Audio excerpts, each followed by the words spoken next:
Cette fois-ci dans Malachie chapitre 3, nous lirons du verset 8 jusqu'au verset 12. Un homme trompe-t-il Dieu? Car vous me trompez et vous dites, en quoi t'avons-nous trompé? Dans les dîmes et les offrandes. Vous êtes frappés par la malédiction et vous me trompez. La nation toute entière a porté à la maison du trésor toutes les dîmes, afin qu'il y ait de la nourriture dans ma maison. Mettez-moi de la sorte à l'épreuve, dit l'Éternel des armées, et vous verrez si je n'ouvre pas pour vous les écluses des cieux. Si je ne répands pas sur vous la bénédiction en abondance. Pour vous, je menacerai celui qui dévore. Il ne vous détruira pas les fruits de la terre. Et la vigne ne sera pas stérile dans vos campagnes, dit l'Éternel des armées. Toutes les nations vous diront heureux, car vous serez un pays de délices, dit l'Éternel des armées. Amen. Veuillez vous asseoir. Dieu nous fait une promesse magnifique dans les Saintes Écritures. Il dit que nous apportons dans sa maison toutes les dîmes. Il n'a pas dit d'apporter une dîme, mais il nous a dit d'apporter toutes les dîmes, afin qu'il y ait de la nourriture dans sa maison. Il ajoute, mettez-moi de la sorte à l'épreuve. Ça veut dire que quand tu viens, et chaque fois que tu dois payer la dîme, tu défies Dieu. Tu lui dis, voici, je te donne de l'argent, maintenant prouve-moi de quoi tu es capable. Et Dieu a rarement lancé de tels défis dans les Écritures. Rarement lancé de tels défis. Et nous n'avons jamais compris dans quel état d'esprit il s'est retrouvé quand il nous a fait parler de la dîme en utilisant de tels termes. Il dit, mettez-moi à l'épreuve et vous allez voir. Si moi Dieu, je n'ouvre pas les écluses des cieux pour vous. Si moi Dieu, je ne répands pas sur vous la bénédiction en abondance. Si moi Dieu, je n'enlève pas la stérilité de vos campagnes. Si moi Dieu, je ne fais pas autant de choses, que je ne rende pas les fruits de la terre prospères dans vos mains. Si moi Dieu, je ne fasse pas en sorte que votre vigne et vos campagnes soient élevées de gloire.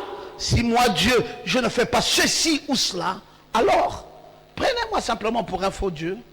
Parce que je vous dis que dès lors que vous me payerez votre dîme, retenez-le bien, je ferai moi aussi en retour quelque chose en ce qui vous concerne. Quand Dieu le dit, il n'est déjà pas un homme pour mentir, et il n'est même pas un fils d'homme pour se repentir. Donc nous sommes convaincus que quand Dieu le dit, c'est qu'il est certain de ce dont il est capable de faire.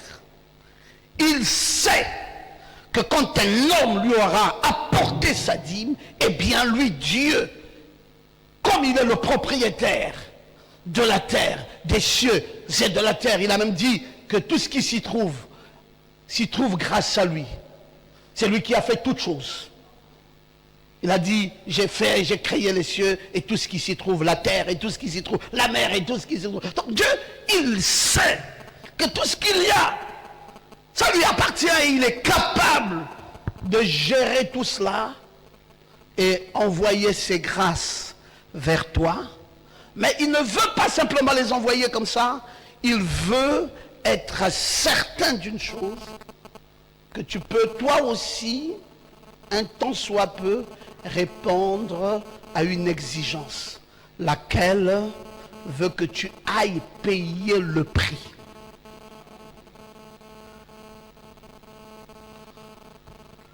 Tu prends de ton argent, tu viens, tu dis Dieu, je paye le prix. Ah, Dieu, il aime ça. Comment pouvez-vous penser que quelqu'un peut réussir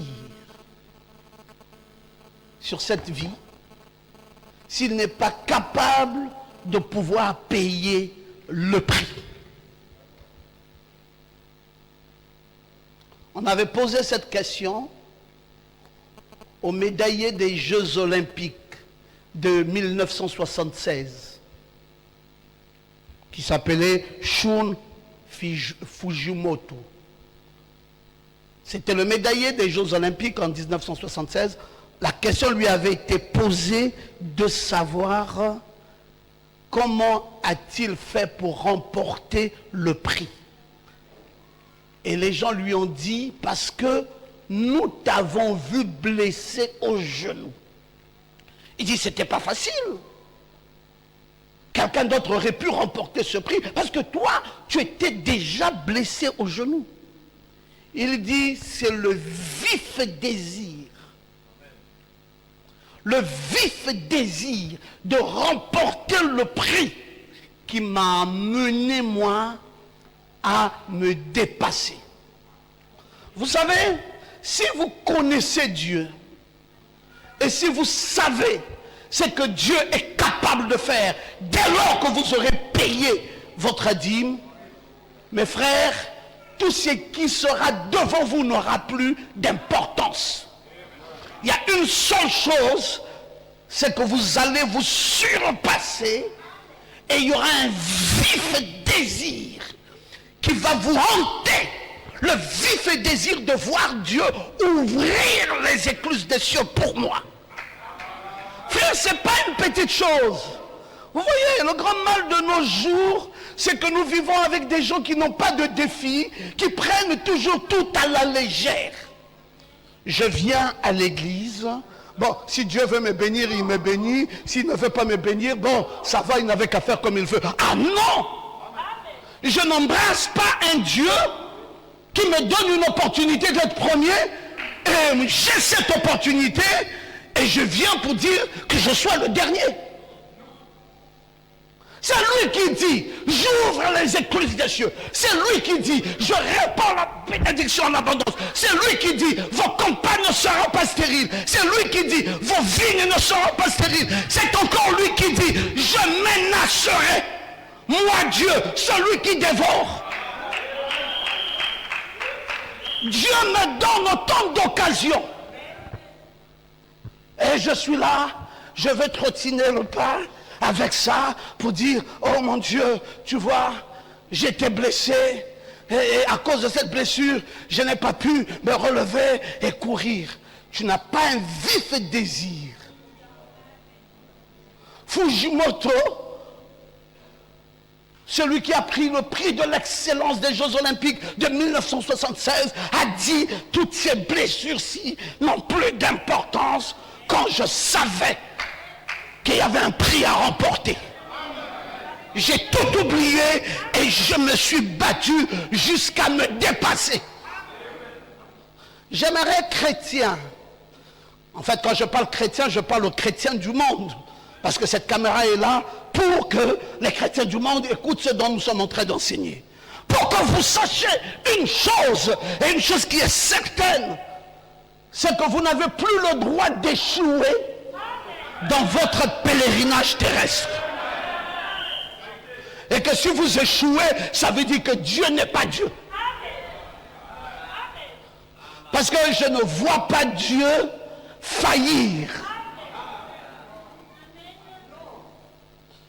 Je ne l'ai jamais vu faillir et je ne le vois pas faillir.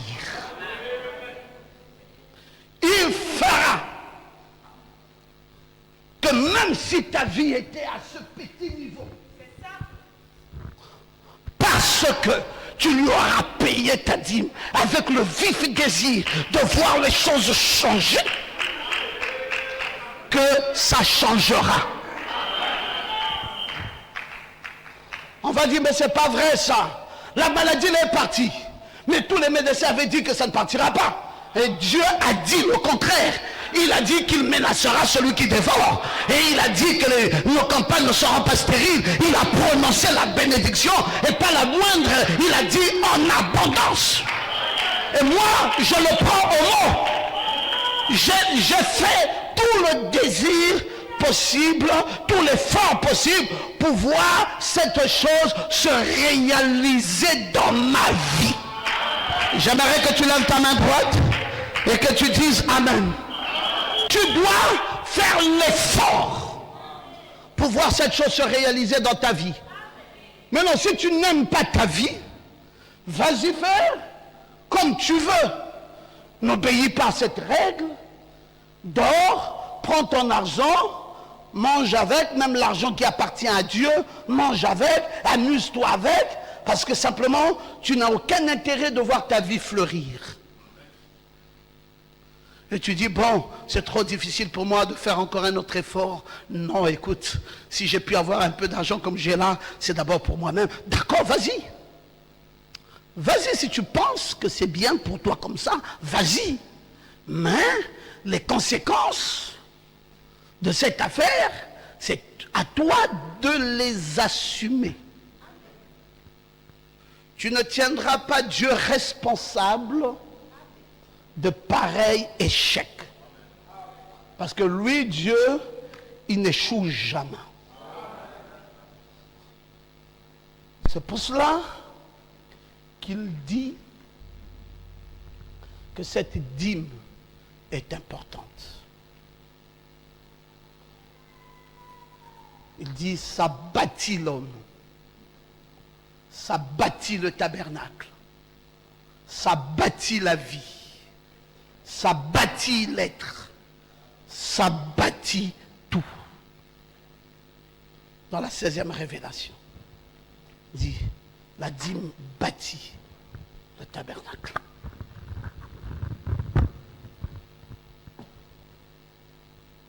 Est-ce qu'on aurait pu changer ce feutre? Il n'écrit plus assez bien. Il n'y a pas un autre feutre noir? Regardez un peu là, s'il vous plaît.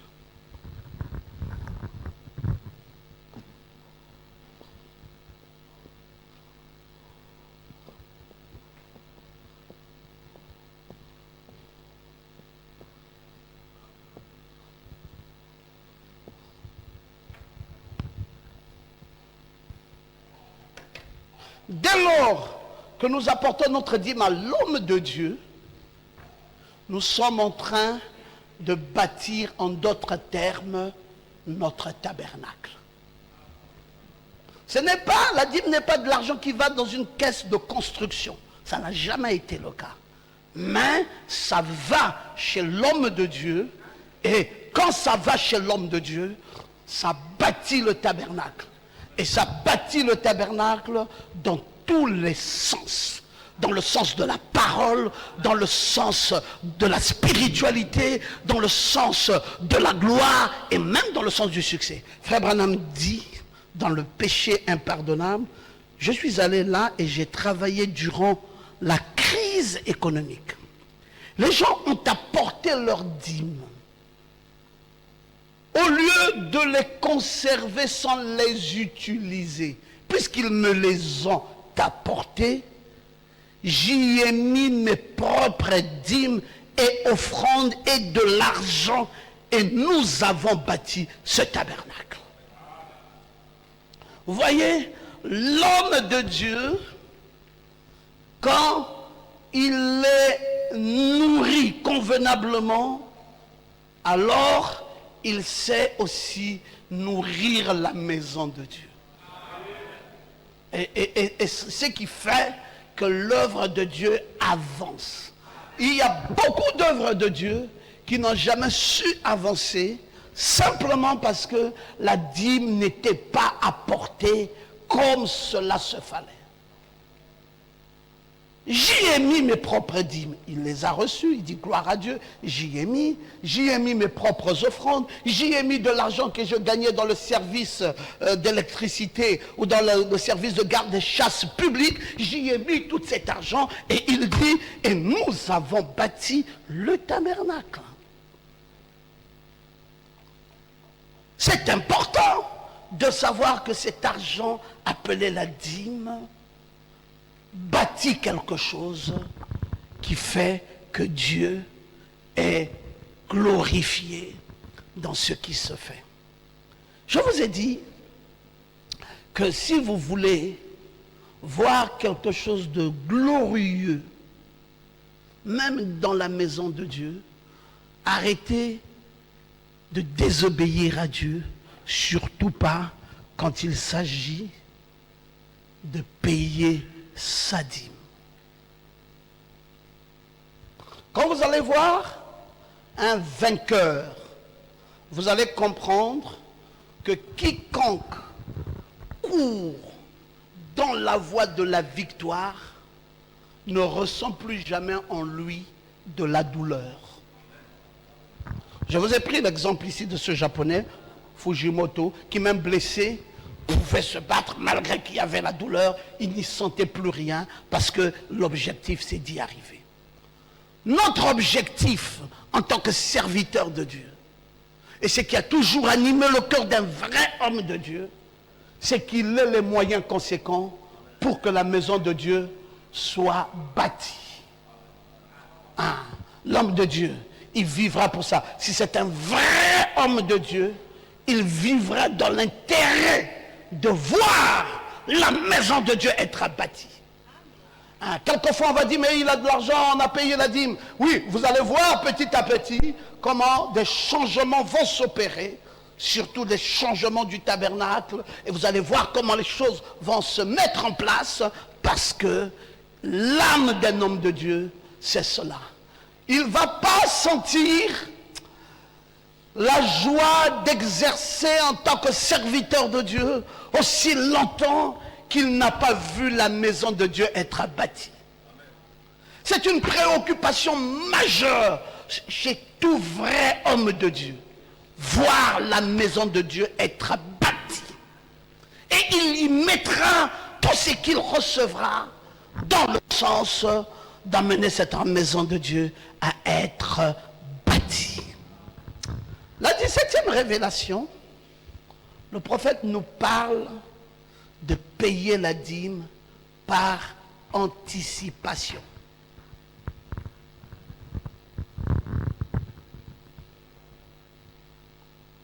Oh, j'ai repris encore. Excusez. Il faut enlever ça.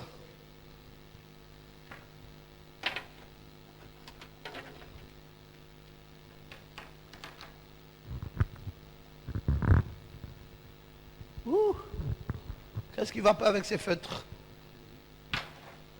Ça va, on va reprendre le verre.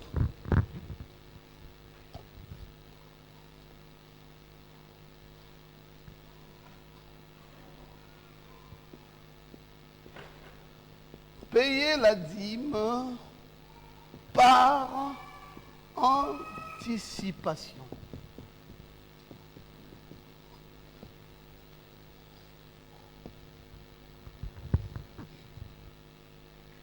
Nous lisons, frère Branham, il dit dans Dieu amène son église à la perfection.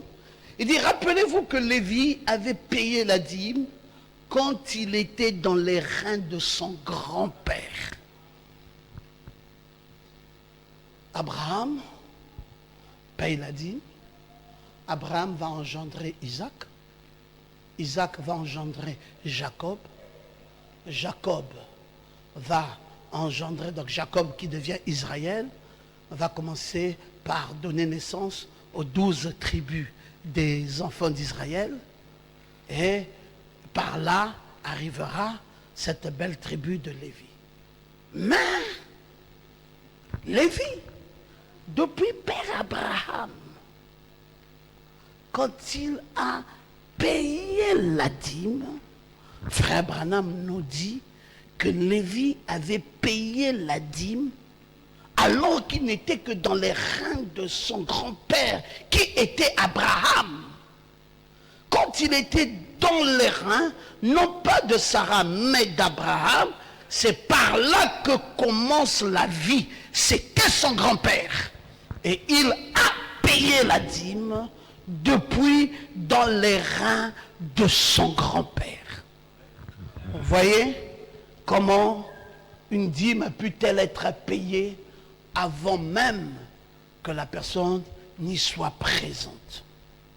Et Melchisédek, le grand prince et roi, le prophète de Dieu dit, et ce Melchisédek rencontra Abraham, Abraham lui paya la dîme, amen. Abraham, le plus grand homme sur la terre, a payé la dîme à Melchisédek, le roi de paix de Salem, le roi de justice. Et Lévi paya cette dîme à travers Abraham.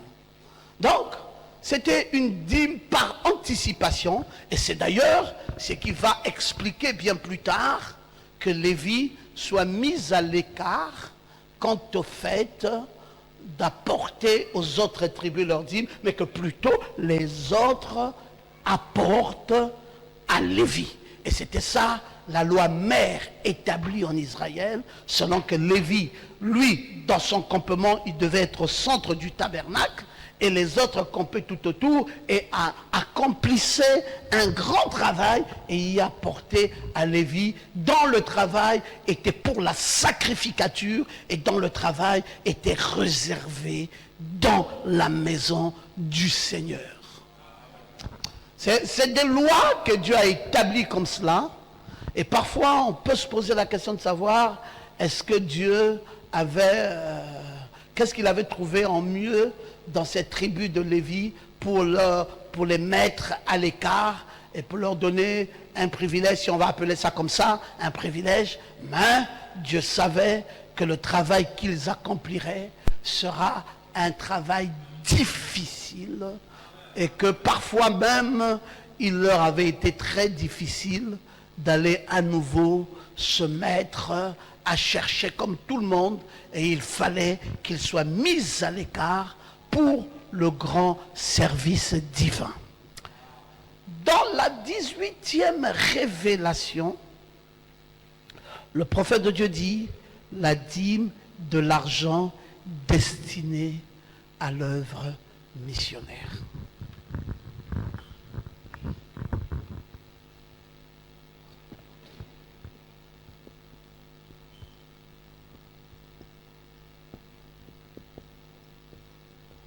L'argent destiné à l'œuvre missionnaire.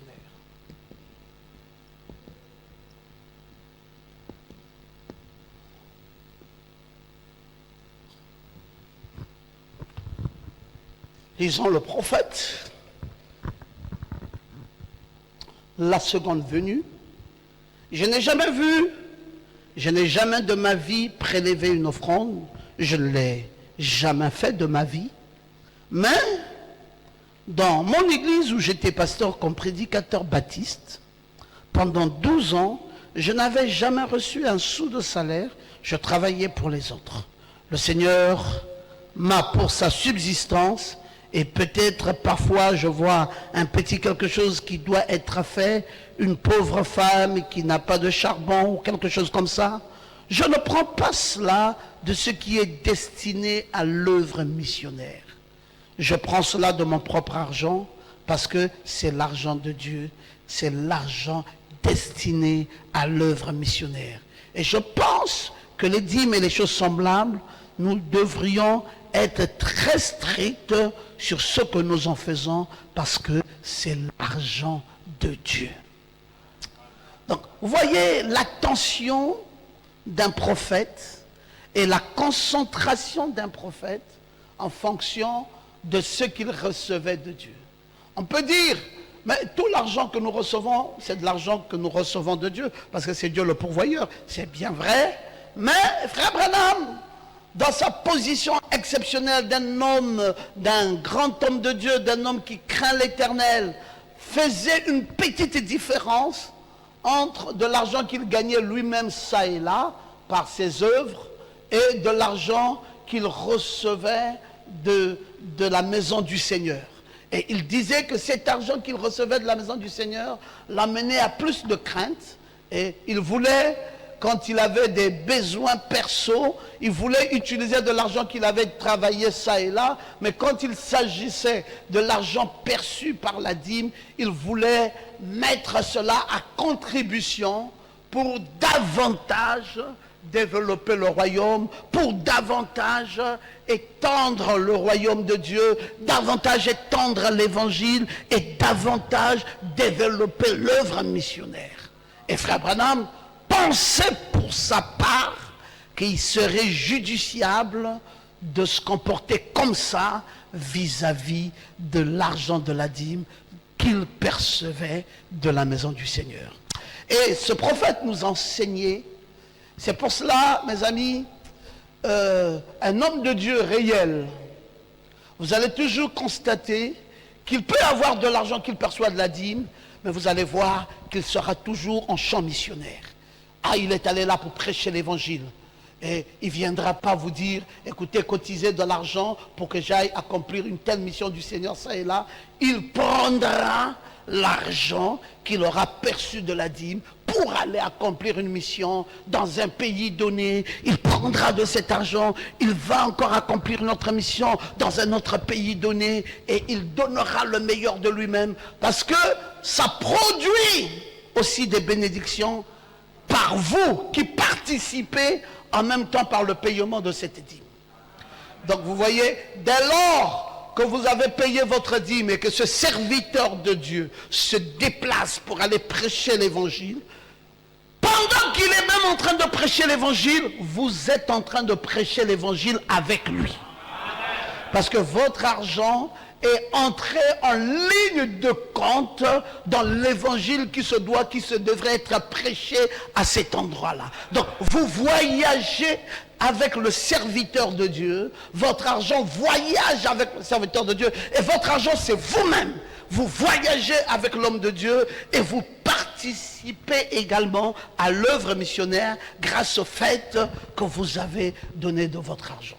Donc, cet argent que vous donnez, retenez-le bien.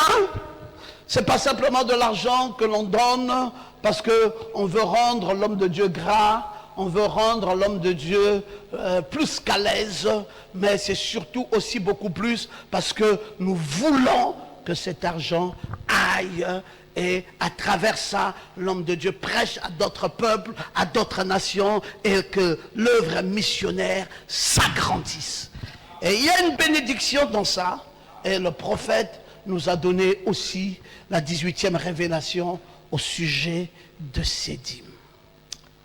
La 19e révélation, c'est que si tous payaient la dîme, il y aurait une transformation de chambre en chambre de prière. Je pense que c'est cela. Et Frère Branham pense que cette dîme peut aussi pousser l'homme de Dieu à plus d'exaltation, à plus de prière, et ça emmène une certaine transformation dans une vie. Et donc vous voyez, quand vous payez votre dîme, votre vie de prière aussi s'ouvre en même temps. Donc si vous payez tous, si tous payaient la dîme, il y aurait une transformation de chambre en chambre de prière. Je vais quand même écrire ça comme cela pour être un peu plus proche de ce que le prophète dit. Si tous payent la dîme, tous payent la dîme, une transformation se fera.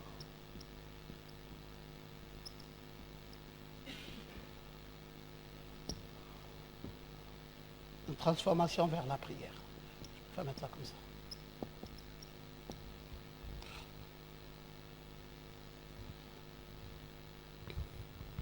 Nous lisons, frère Branham, dans Élie, Élisée et la Sunamite. Il dit, là-haut sur le flanc de la montagne, elle a dit à ce serviteur, ne laisse même pas cette ânesse reprendre son souffle. Ne la laisse pas s'arrêter. Voilà comment y aller. Mettez cela sur l'église. Continuons à avancer. Le problème en est que vous chargez lourdement l'église. Il n'y a pas longtemps, j'ai entendu un vieil homme de couleur qui prêchait sur les mages qui venaient voir Jésus. Il a évidemment bien illustré cela. Il a dit, ils se sont mis à charger les vieux chameaux. Vous savez, il a dit bien vite, deux d'entre eux se sont déchaînés. Il a dit alors cet homme s'est mis à charger le chameau. Il a tellement surchargé que le pauvre animal ne pouvait plus bouger. Il en a été ainsi de l'Église. Nous y amenons toutes sortes de petites associations, de toutes sortes de petits ceci et cela, des petits divertissements et tout, et nous ôtons la vraie valeur de la réunion de prière. La chambre haute est transformée en chambre de souper. C'est juste, c'est bon pour vous. Ils peuvent se procurer un vieux coq coriace et le faire bouillir, puis vendre le plat à environ $1 pour payer le prédicateur. Si vous pouviez accepter le plan de Dieu, si tous payaient la dîme et faisaient ce que le Seigneur vous a ordonné de faire, vous seriez de loin mieux et transformerez cette chambre en une chambre de prière la nuit. Et donc, frère Branham dit, c'est cela qui va nous amener à prendre la chambre haute, qui a été transformée en chambre de souper, et reprendre la même chambre de souper, grâce au paiement de la dîme, la ramener à nouveau dans une chambre de prière. La dîme écarte le charnel vers nous. La dîme dissipe les ténèbres d'autour de nous. Et la dîme nous rapproche de Dieu. C'est pour cela que vous allez voir que la plupart des gens spirituels sont aussi des gens qui sont prompts à payer leur dîme. Et le contraire aussi se fera voir quand vous voyez quelqu'un qui n'a pas d'égard au paiement de la dîme. Très souvent aussi, c'est quelqu'un qui est charnel. Parce que la chambre haute est devenue une chambre de souper, pour employer les expressions de Frère Branham, alors que la chambre de souper aurait bien pu être une chambre haute, qui veut dire une chambre de prière. Vous donnez à Dieu, vous vous sentez bien. Plus vous donnez à Dieu, plus vous vous sentez proche de lui. Et remarquez le jour où vous payez la dîme, la joie que vous avez dans votre cœur. Remarquez le jour où vous avez payé la dîme, comment vous vous sentez avoir fait quelque chose de bien pour votre Dieu. Et même vous-même, quand vous élevez vos voix et que vous commencez à prier, quand tu as payé ta dîme, tu te sens plus léger, tu te sens plus vrai, tu te sens plus droit, tu te sens plus à l'aise. Mais quand tu n'as pas payé, tu sens comme un reproche. Et tu te sens toi-même un peu comme quelqu'un qui se condamne. Tu te dis, mais c'est pas possible, je prie, mais en même temps je suis voleur. Bon, je prie, mais en même temps je fais pas ce que Dieu veut que je fasse. Je prie. Bon, et la rétrogradation commence là. Quand vous entendez des gens qui rétrogradent, frère, c'est la somme de beaucoup de choses. Parfois, c'est essentiellement le fait qu'ils ne payent pas leur dîme. Il y a un reproche qui s'installe. Il y a une condamnation. Je voulais le dire mieux. Il y a une culpabilité. Et quand la culpabilité est là, tu sens que tu trompes. Tu sens que tu n'as plus la joie de faire une vraie prière à Dieu. Et tu sens toi-même aussi que comme si cette prière est bloquée. C'est pour cela il faut éviter de bloquer sa vie. Il faut laisser sa vie ouverte à la grâce divine. Il faut laisser sa vie ouverte à la bénédiction de Dieu.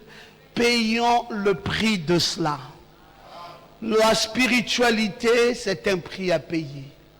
Le bonheur d'une prière accomplie, c'est un prix à payer. Le rapprochement d'un Dieu réel et puissant, c'est un prix à payer. Le retour des grâces dans sa vie est un prix à payer. Et chaque fois que vous avancez avec Dieu, vous sentez qu'il fallait payer le prix pour que cet avancement soit plus aisé, soit plus vrai. Est-ce que quelqu'un peut te dire amen? Mais quand tu n'as pas payé le prix, tu n'es pas à l'aise. C'est comme un homme qui vit avec une femme et il n'a pas payé le prix. Il sent lui-même quelque part comme si, c'est vrai, c'est ma femme, mais c'est comme si en vérité ce n'était pas aussi sa femme. Parce qu'il se reproche de ne pas avoir autant de droits. Dans le refus d'avoir payé le prix, ça a diminué considérablement ses droits vis-à-vis de la chose. Quand vous avez payé le prix de quelque chose, vous vous sentez plus aisé. Amen. Non, vous vous sentez bien et vous sentez que vous avez le droit d'exercer comme vous voulez, vous avez le droit de vous accaparer de certaines choses parce que vous vous reconnaissez avoir payé le prix. On pouvait prendre un joueur, on le prend simplement comme ceci, on dit, bon, mais écoute, toi, tu vas être classé pour jouer le match de la finale. Le coach dira jamais. Nous sommes ici depuis un mois, il y a eu des mises au vert. Il a dit, lui, qu'il ne vient pas aux mises au vert, il ne veut pas s'entraîner, il a dit qu'il ne veut même pas payer le prix. Et vous voulez m'emmener, moi, coach, à prendre un pareil joueur, à le mettre sur le terrain, à dire, allez, vas-y jouer. Je ne le ferai pas. Aucun coach au monde n'accepterait de mettre un joueur sur le terrain, un joueur qui aurait refusé de payer le prix. C'est important. Vous savez, aujourd'hui, j'ai eu une belle conversation avec un de mes fils dans la foi, c'est un pasteur dans la vie. Il m'a posé une question qui m'a fait réfléchir, autour de 17h par là. Il me dit, pasteur Ngoma, il y a une chose que j'aimerais vous poser comme question. Si j'avais mon téléphone, j'allais lire la question pour être plus exact avec ce qu'il m'a dit. Il m'a dit, je remarque de plus en plus, pasteur Ngoma, que votre ministère est en train d'atteindre son apogée. Sans ces termes. Il dit, je remarque que vous arrivez exactement à éclairer la lanterne du monde entier aujourd'hui. Je remarque, pasteur Ngoma, que vous devenez de plus en plus nécessaire pour nous tous. Il dit, mais qu'est-ce qui peut justifier, pasteur Ngoma, une telle réussite dans le ministère? C'est sa question. Je lui ai répondu comme ceci, je lui ai dit, frère Branham a dit qu'il y avait quelqu'un qui devait traverser une rivière, mais en suivant une corde. Et alors, tout ce qui marchait sur cette petite corde fine tombait. Mais il y a un qui a pu marcher sur la corde fine et est arrivé jusqu'au bout. Alors, on a voulu savoir comment a-t-il fait pour marcher sur une corde aussi fine et arriver jusqu'au bout. On a dit, c'est la concentration. Je lui ai dit que je n'ai pas exercé le ministère comme vous. J'exerce le ministère avec une certaine concentration. Je connais déjà la finalité de la ficelle. Et je sais que pour que j'y arrive là où j'aperçois là-bas, j'ai besoin de ne pas être distrait. Et je dois travailler conséquemment en étant concentré pour arriver là-bas. Mais mes frères, vous voulez une bénédiction de Dieu, vous êtes distrait. Tu reçois de l'argent, allez, papa, voici pour le deuil. Papa, voici pour ceci. Papa, voici c'est pour cela. Mais mon frère, tu oublies le Dieu qui t'a créé. Tu oublies qu'il y a un Dieu qui t'a donné ce travail. Tu as oublié qu'il y a un Dieu qui contrôle ta vie. Tu as oublié que ce Dieu t'a dit, donne-moi, apporte dans ma maison l'argent que moi je t'ai donné. Tu es distrait. Et dans cette grande distraction, tu te dis quand même, j'y arriverai. Par comment arriveras-tu à atteindre un objectif tant que tu es toujours distrait? Il faut une concentration. Il faut être certain de ce que l'on veut. Il faut être certain de là où l'on part. Être certain de ce qu'on doit avoir comme résultat. Et quand vous êtes certain de cela, rien ne peut plus vous arrêter. Vous êtes loin, mais il y a une onction terrible. C'est pour ça que je ne suis pas très étonné de voir Oyedepo avec 4 avions personnels, avec une cité qu'on appelle Kadaland, avec des églises distillées dans le monde entier. Et vous savez, le regret que Dr Ngoma a aujourd'hui, c'est d'avoir passé beaucoup de temps en écoutant, en voyant, et ça nous a distrait énormément. Et ça, je le regrette. Parce que le frère me dit, mais avec tous les combats que vous avez eus, et justement, ces combats, à un moment donné, m'ont arrêté. J'ai dit, mon Dieu, mais qu'est-ce que je fais? Regarde, je vais faire comme ça, on me critique, je vais faire comme ça, on me critique. Bon, qu'est-ce qu'il faut que je fasse? Peut-être qu'il faut que je prenne du recul pour essayer de satisfaire les gens. Ça, c'est ce que le diable veut. Le diable aime toujours quand vous prenez du recul pour essayer de satisfaire les gens. Et c'est même ça la popularité. La popularité dont vous entendez parler ici, c'est vouloir satisfaire les hommes. Vouloir se faire bien connaître et bien vu des hommes, vouloir faire ce que les hommes attendent de vous pour qu'à la fin ils vous acclament. Mais quand vous avez un objectif, vous devez vous en foutre de ce que pensent les gens. Parce que les gens ne seront pas toujours d'accord. Mais c'est vous qui savez où est-ce que vous allez et ce que vous voulez atteindre comme but. C'est vous qui savez quel est l'objectif que vous voulez atteindre. Et vous devez ne plus vous arrêter sur ce que l'on dira, ce que l'on fera. On dira ceci, on dira cela. Mes frères, même quand vous ne faites rien de mal, les gens trouvent toujours l'occasion de dire quelque chose. Pourquoi faut-il donc s'arrêter? Avancer. C'est la fin qui justifie les moyens. C'est à la fin que l'on saura qui a travaillé pour Dieu et qui n'a pas travaillé pour Dieu. C'est à la fin que l'on saura. Donc la détermination, c'est ce qui doit animer quand tu as de l'argent. On dit tu as eu de l'argent.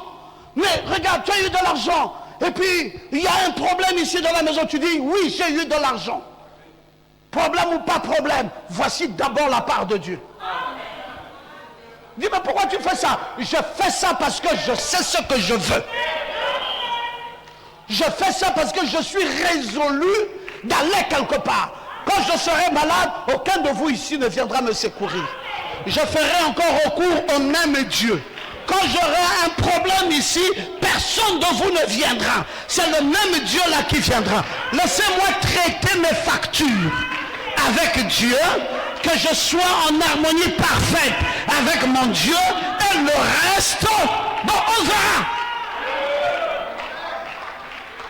Je croyais qu'il y avait des gens capables de dire Amen. Entraînez-vous de manière à remporter une victoire. Vous savez, quand la compétition est grande, le volume d'entraînement aussi augmente. Hein? Si vous avez été un jour dans des jeux, vous allez comprendre que le volume d'entraînement est proportionnel à la grandeur de la compétition. On dit, mais vous vous êtes entraîné 4 heures par jour. Oui, parce que la compétition est grande. Je dois participer à une coupe du monde. Vous voulez que je m'entraîne 1 heure de temps? Je dois m'entraîner beaucoup plus fort que jamais. Je dois m'entraîner 310 jours sur 365 jours par an. J'ai dit quoi? 310 jours sur 365 jours par an. Et chaque jour, j'ai droit à 4 heures d'entraînement. Les muscles se développent. Oui, j'ai un objectif. Frère, L'objectif que vous avez à atteindre, c'est que vous voulez amener Dieu à rentrer dans toutes vos opérations, attirer son attention, attirer l'attention de ce Dieu dans ce que vous faites, attirer l'attention de Dieu dans ce que vous gagnez. Moi, Dieu, je ne veux plus aller seul sans toi. Je ne veux plus aller sans toi. Je veux que tu rentres dans ma vie. Je veux que tu sois présent dans ma vie. Qu'est-ce que tu veux que je fasse? Le reste des gens vont vous dire ma boule. Eux, ils sont ma boule, ils amènent l'argent à l'église, ils sont ma boule, ils gagnent un peu d'argent comme ça, ils tremblent, ils mettent ça dans l'enveloppe, ils tremblent, ils s'en vont donner à la maison de Dieu. Oui, je préfère être ma boule parce que je sais pour qui je tremble. Je ne tremble pas devant les démons, mais je tremble devant le Créateur. Mais écoutez, si Dieu est là, vous voulez que je fasse quoi? C'est cela, mes amis, préparez-vous à gagner. Engagez-vous dans la victoire. Payez vos dîmes dans le sens d'atteindre un meilleur record dans votre vie. Je n'ai pas entendu quelqu'un qui dit Amen. Oui, entraînez-vous conséquemment, parce que c'est l'entraînement qui donne les résultats. Si vous ne vous entraînez pas conséquemment, mais mes frères, vous n'aurez pas les résultats escomptés. Si vous voulez avoir les résultats escomptés, alors entraînez-vous conséquemment. Qu'est-ce que je dois faire? Oui, je donne ma dîme par anticipation. Qu'est-ce que je dois faire? Oui, mon argent est destiné à donner à l'homme de Dieu qui va voyager. Comme cela, je vais prêcher avec lui sous toutes les contrées du monde. Qu'est-ce que je dois faire? Ben, écoutez, je vais transformer cette maison, cette chambre qui est devenue une chambre de l'ivresse, une chambre de prière. Et ma dîme me rapprochera de mon Dieu. Ma dîme fera que je sois beaucoup plus près de Dieu. Est-ce que je peux vous entendre dire Amen? Nous sommes à la 19e révélation. La 20e révélation, la dîme comme cadeau d'anniversaire. Le prophète de Dieu dit, qu'est-ce qu'une vision? Il dit, même une petite fille tenait une petite enveloppe. À l'intérieur, il y avait ses dîmes. Environ 8 cents, je pense. Elle m'a envoyé cela comme cadeau d'anniversaire. Ses dîmes. De cela à ces grands présents ici. Oh, que Dieu vous récompense richement, mes bien-aimés frères et sœurs. Je ne pensais pas que vous aviez tant de considération pour moi. Je ne le pensais vraiment pas. J'apprécie certainement cela. La dîme comme cadeau d'anniversaire envoyé à son prophète. Branham a vécu des choses magnifiques dans sa vie de serviteur.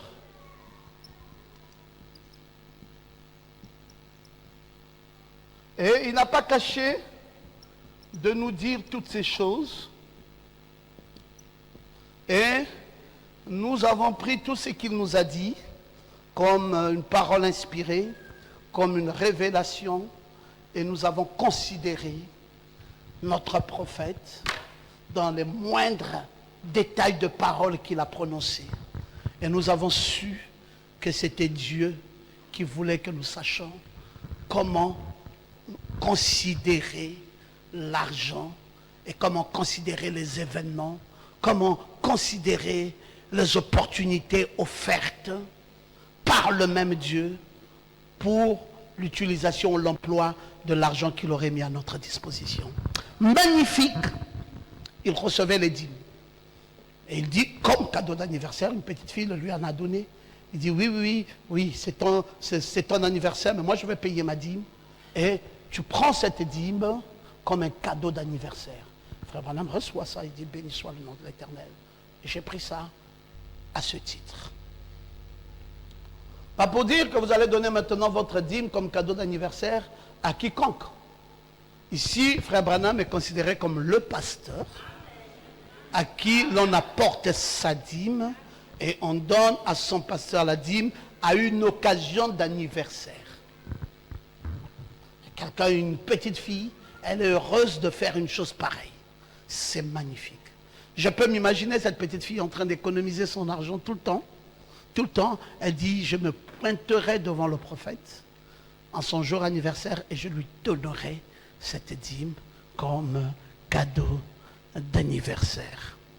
C'est magnifique de voir les choses comme nous les voyons. C'est magnifique de les étudier comme nous les étudions. C'est magnifique pour nous de comprendre que la victoire que Christ veut que nous ayons est attachée à un prix. Amen. Et quand nous voyons cela, nous allons persévérer dans le sens de toujours payer notre dîme, dans le sens de toujours faire quelque chose qui soit bien, et nous serons toujours prompts à pouvoir payer le prix nécessaire quand cela est nécessaire pour que Dieu prenne plaisir à nos vies et que Dieu en retour nous retrocède sa gloire, sa bénédiction, son succès. Et je crois que pour ce soir, nous avons reçu ce qu'il nous fallait, et ma prière est que le Seigneur bénisse chacun d'entre vous.